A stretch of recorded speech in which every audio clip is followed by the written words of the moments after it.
Let's go. My name is Bridget Kyarikunda, an environmental scientist.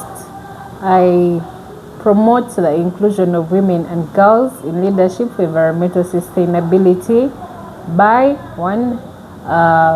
training them in climate smart practices like agroforestry, vegetable growing, those are fast growing crops, energy saving solutions, briquettes, irrigation, and many others.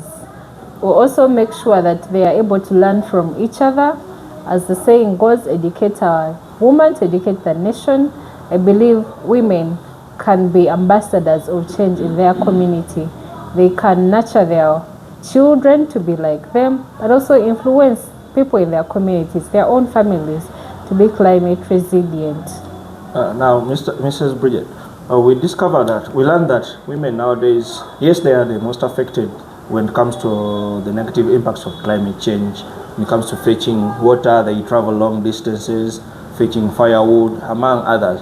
Now, what is your perspective when it comes to, what do you think, what's your opinion on empowering women, most especially those living in rural areas like Karamoja, like in Duda, which is in Elgon areas which are most affected by climate change, the prolonged drought in Karamoja.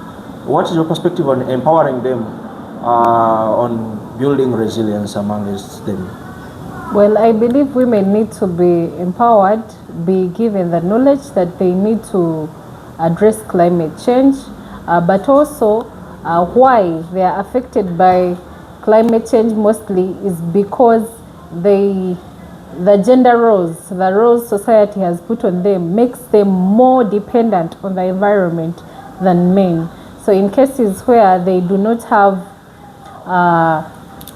resources to make them provide for the home or address issues in the family, climate change affects them most. One, they have to put food on the table.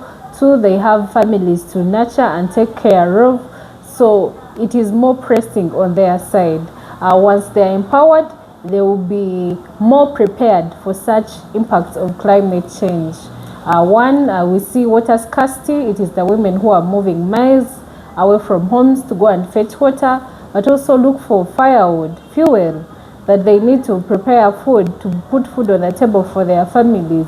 So once there is a flood or too much sunshine that affects the water sources and maybe there is no water in their home,